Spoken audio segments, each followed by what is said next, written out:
आपको सीधे ले चलते हैं बिहार की ओर, जहां केंद्रीय गृह मंत्री अमित शाह का संबोधन जारी है। यादव को प्रणाम कर कर मेरी बात की शुरुआत करना चाहता हूं। भाइयों और बहनों, हमारे कर्पूरी ठाकुर जी यहीं से विधायक बनकर जाते थे। फूलपरास विधानसभा से बने। इतने साल तक एक Congress and Lalu and company ने कर्पूरी ठाकुर का सम्मान नहीं किया था। हमारे नेता और देश के प्रधानमंत्री नरेंद्र मोदी जी ने कर्पूरी ठाकुर जी को भारत रत्न देकर समस्त बिहार के पिछड़े समाज का सम्मान किया। कर्पूरी ठाकुर जी ने इतने पिछड़े समाज से आते हुए जो लोकप्रियता हासिल की है, वो लोकप्रियता आज भी सबों की ईर्ष्या का कारण बनी हुई है। कर्पूरी ठाकुर जी ने भी गरीब के घर से आकर बिहार में गरीब, दलित, पिछड़े का आवाज बुलंद किया। और नरेंद्र मोदी जी ने भी गरीब चाय बेचने वाले के घर पर जन्म लेकर पूरे देश भर में गरीबों के कल्याण का यज्ञ चालू किया है। भाइयों बहनों, यज्ञ आज नरेंद्र मोदी जी देश भर के पिछड़ा, गरीब, दलित, आदिवासी, वंचित उसके कल्याण के लिए काम करने वाले नेता के रूप में उभरे। भाई और बहनों, मोदी जी को तीसरी बार प्रधानमंत्री बनाना है ना भाई? जोर से बोलो, बनाना है ना? मैं इसका मतलब समझाता हूं। तीसरी बार प्रधानमंत्री बनाने का मतलब है बिहार के अंदर से जातिवाद को समाप्त कर देना, आगे मेरिट्स में राजनीति चले। तीसरी बार प्रधानमंत्री बनाने का मतलब है बिहार के अंदर से, देश के अंदर से भ्रष्टाचार को समाप्त कर देना। देश के खजाने की पाई पाई जिस पर गरीब का अधिकार है वो गरीब को मिले, ऐसा शासन लाने का मतलब है नरेंद्र मोदी को प्रधानमंत्री बनाना। भाइयों और बहनों, मैं आज यहां आया हूं तब जंजारपुर की इस विशाल सभा से देश भर के मतदाताओं को आज मैं पूछने आया हूं। ऐसा होने वाला नहीं है। मोदी जी का जीतना निश्चित है, मगर स्वप्न में भी सोच लो, ये घमंडिया गठबंधन, ये इंडी अलायंस अगर जीतता है तो देश का प्रधानमंत्री कौन बनेगा? इनके पास कोई नेता है क्या? जरा जोर से बोलो, है? मुझे बताओ, ये लालू यादव जी को देश का प्रधानमंत्री बना सकते हैं क्या? स्टालिन जी देश संभाल सकते हैं क्या? ममता बनर्जी संभाल सकती है क्या? ये राहुल बाबा के बारे में दूर दूर से भी सोच सकते हैं क्या? झंझारपुर वालों, अगर भगवान न करे इनमें से इंडिया अलायंस की सरकार आई तो इन्होंने कहा था एक एक साल हम प्रधानमंत्री पद बांट लेंगे। एक साल शरद पवार जी बनेंगे, एक साल लालू जी बनेंगे, एक साल ममता जी बनेगी, एक साल स्टालिन बनेंगे, और कुछ बचा खुचा होगा तो राहुल बाबा बनेंगे। देश इस तरह से चल सकता है क्या? जोर से बोलो, चल सकता है क्या? देश पर कोरोना का संकट आया, इस देश के मजबूत नेतृत्व ने देश को संभाल कर बाहर निकाला। देश पर आतंकवाद का साया था, इस देश के मजबूत नेतृत्व ने नरेंद्र मोदी जी ने बाहर निकाला देश को।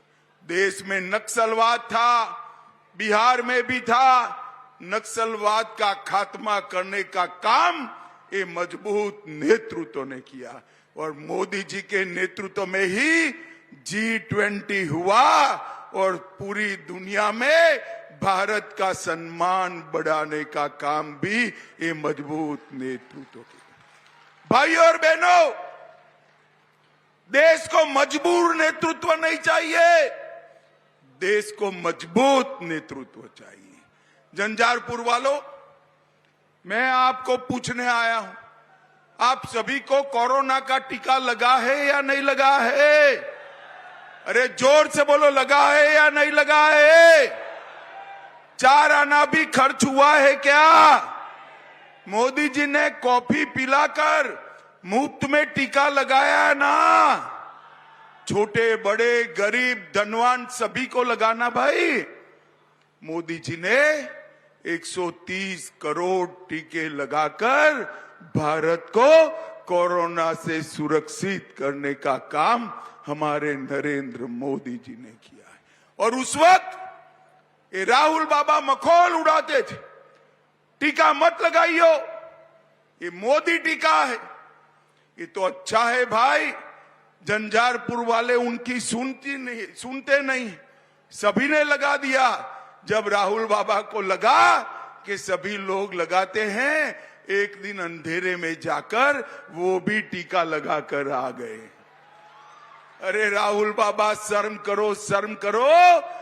कोरोना जैसी बीमारी के समय, महामारी के समय भी आप राजनीति करते हो। झंझारपुर वालों, मुझे बताओ, ये कश्मीर जो है हमारा है या नहीं है?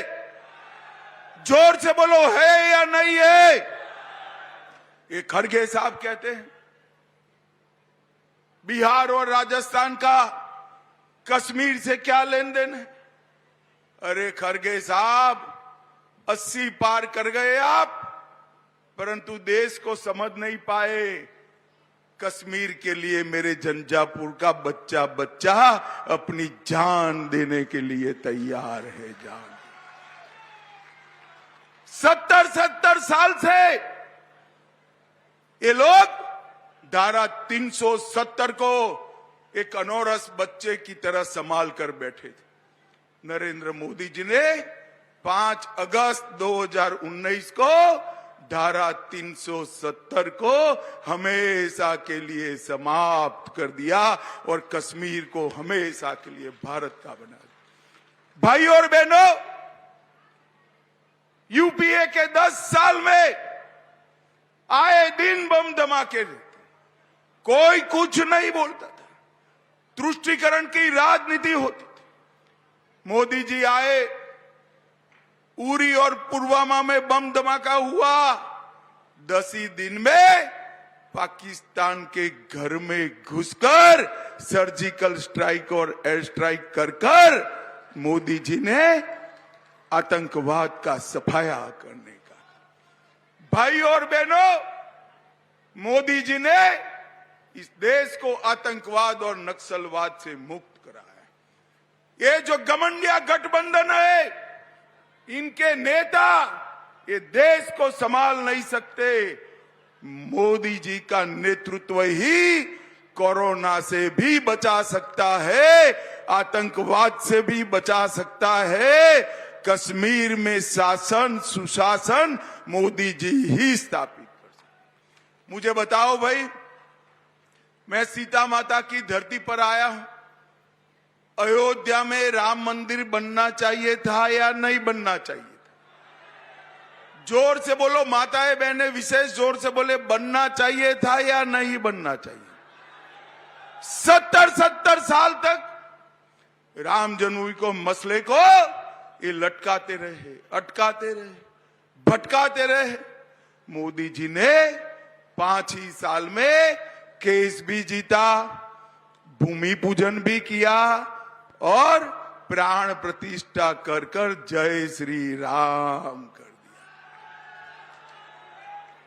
और भाइयों बहनों, ये तेजस्वी जी को, लालू जी को राहुल जी को, सोनिया जी को, खड़गे जी को, सबको निमंत्रण मिला कि आइए आप प्राण प्रतिष्ठा के कार्यक्रम में अयोध्या आइए, मगर वो तुष्टीकरण की राजनीति के चलते अयोध्या नहीं गए।